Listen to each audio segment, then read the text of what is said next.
Hi friends, welcome to Khaja blog.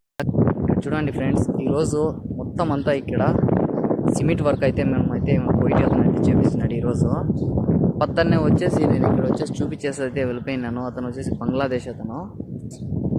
ఇది మొత్తం అంతా పద్ధతి నుంచి పాపం ఒకటే అయితే చేసినాడు ఎండలో. డ్రైవర్లకు కూడా ఇక్కడ ఉండి వాళ్ళ దగ్గర అయితే చేపించాలి, లేదంటే వాళ్ళు ఒప్పుకోరు కోయిటి వాళ్ళు ఇక్కడ.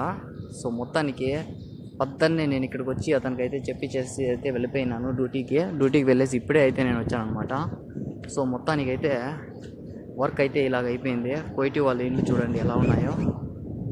పొద్దుటి నుంచి చేసి పాపం చాలా అయితే అలసిపోయినాడు. చూపిస్తాను చూడండి వర్క్ ఎలా ఉందో. కోయిట్లో డ్రైవర్లు ఖచ్చితంగా కోయిటి వాళ్ళు ఏం పని చెప్పినా కూడా మనం దగ్గర ఉండి వాళ్ళ దగ్గర మనం అయితే చేపించాల్సి వస్తూ ఉంటుంది. సో ఎండ చూడండి ఎలా ఉండదు. ఇంటి పైన అయితే ఇలా అయితే ఎండలో అయితే కాలుతా ఉన్నాను నేను. ఒక పాప పద్ధతి నుంచి అతను కూడా పాపం మలిసిపోయినాడు. ఈ సిమెంట్ వేసి దానిపైన వచ్చేసి ఆ జీతారాం అనేది ఉంటుంది, అది వేస్తారనమాట. జీతారాం అంటే అది ఇంకా వేరే విషయం కాదు. మళ్ళీ దాని తర్వాత నీళ్ళు అనేది ఉండదు మనకి. ముందు వచ్చేసి చాలా కష్టపడుతున్నాడు పద్ధతి నుంచి పాపం. చూడండి గుంపలు అయితే ఎలా ఉన్నాయి చూడండి. కోయిటి వాళ్ళవి ఇవన్నీ కోయిటి వాళ్ళవే ఇవి ఇంట్లో.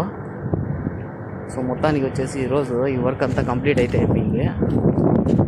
సో ఇది ఫ్రెండ్స్, డ్రైవర్లు వచ్చేసి ఎవరు ఏ పనికి వచ్చినా కూడా ఇక్కడ వాళ్ళకి దగ్గరగా ఉండి ఏం కావాలి అని చెప్పేసి ఇది ఇట్లా చేయాలా అది అట్లా చేయాలా అని చెప్పేసి ఖచ్చితంగా వాళ్ళకైతే మనం అయితే చెప్పాలి. లేదంటే వాళ్ళ ఇష్టానుసారి చేసుకొని వెళ్ళిపోయినారే అనుకోండి, కోయిటి వాళ్ళ దగ్గర మనం అయితే ఇంకా తీట్లు అయితే తినాల్సి వస్తుంది అనమాట. సో మొత్తానికి ఈ వీడియో మీకు నచ్చిందని చెప్పేసి అనుకుంటున్నాను. నచ్చేది కానీ ఖచ్చితంగా లైక్ చేసి నా ఛానల్ని సబ్స్క్రైబ్ చేసుకోండి ఫ్రెండ్స్.